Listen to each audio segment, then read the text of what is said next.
China just dropped 3 robotics breakthroughs in the same week, and when you look at them together, something bigger becomes clear.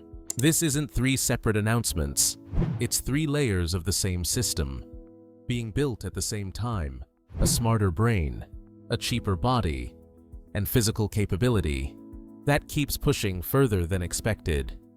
The biggest leap is something called WOW, short for World Omniscient World Model, and the name tells you exactly what it's trying to do. Most AI today works in one of 2 ways: language models that understand words, but have no concept of physical reality, or robots that can move, but don't truly understand what's happening around them. WOW is trying to sit in the middle of that gap, not just thinking in words, but thinking in consequences. Here's how it works. Instead of learning once and staying fixed, WOW runs in a continuous loop. It predicts what should happen next. It checks if that prediction makes sense in the real world, and it adjusts itself when it gets it wrong. Over and over again. That's why it's being described as self-evolving. It doesn't just grow from static data, it improves through simulated experience, through prediction, failure, and correction. Almost exactly like how humans build intuition.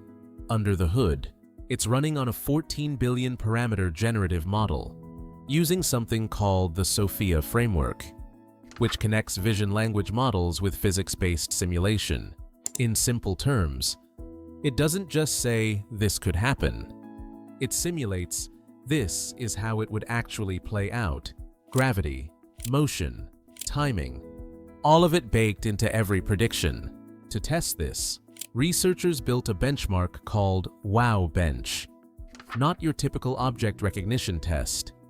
It checks physical plausibility, long-term consistency, multi-step reasoning in real environments, and the results are already showing state-of-the-art performance in 2 of the hardest problems in AI right now. The shift this creates in robotics is significant.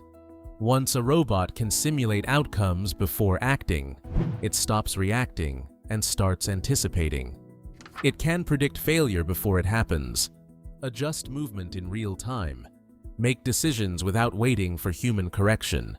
In warehouses, robots wouldn't just follow fixed routes, they'd adapt when things change.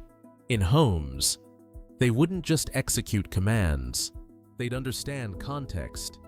In disaster zones, they could make decisions in unpredictable situations without constant human oversight. That shift, from rigid execution to adaptive reasoning, is what people mean when they talk about embodied intelligence. And WOW is one of the first systems actually built around that idea. Now from the intelligence layer to something that changes who can actually afford this technology. Meet Boomi, built by Robotics, a full humanoid robot, priced at $1,370. That number alone changes the conversation. Most humanoid robots today cost tens of thousands, sometimes hundreds of thousands, built for factories or research labs. Boomi is built for something different: homes, classrooms, everyday learning environments. It can walk, balance, and perform coordinated movements. It responds to voice commands.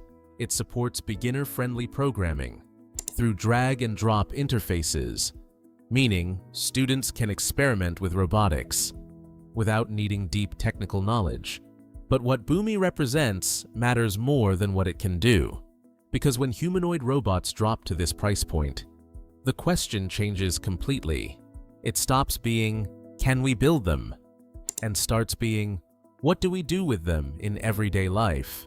That's a completely different stage of robotics evolution, and accessibility is usually how real adoption begins, not with perfection, but with something people can actually reach. And then there's this, a 35-kilogram humanoid robot pulling a 1,400-kilogram car. That's the Unitree G1, and the number isn't even the most impressive part. What stands out is the balance. Pulling something 40 times your own weight isn't about strength.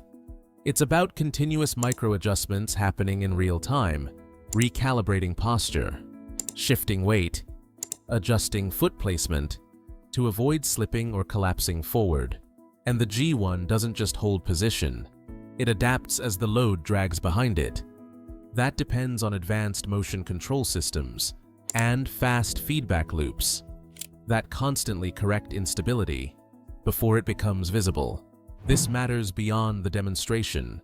Balance and load handling are two of the biggest barriers in real-world robotics. If a compact humanoid can stay stable under unpredictable force, that opens the door to logistics, warehousing, industrial environments, and emergency response situations where conditions are never controlled. Put all three together, and the pattern becomes hard to ignore. Wow, is the brain layer getting stronger? Real-world understanding, physical prediction, self-correction. Boomi is the entry point layer becoming real. Affordable, accessible, built for everyday environments. The G1 is the body layer catching up. Balance, strength, and physical control, all accelerating at the same time. These aren't isolated breakthroughs. They feel like parts of the same system, being built in parallel. Smarter intelligence, cheaper hardware, more capable movement, all progressing together. And when those three layers start connecting, robotics stops being about individual demonstrations. It becomes an ecosystem. And that moment might be closer than most people expect. Because the usual pattern with technology is that each layer develops separately. The intelligence comes first. Then the hardware catches up. Then the price drops. That process normally takes decades. What's happening in China right now is all three moving forward at the same time. The real question isn't whether this is impressive, it's what happens when all three layers are ready at the same time.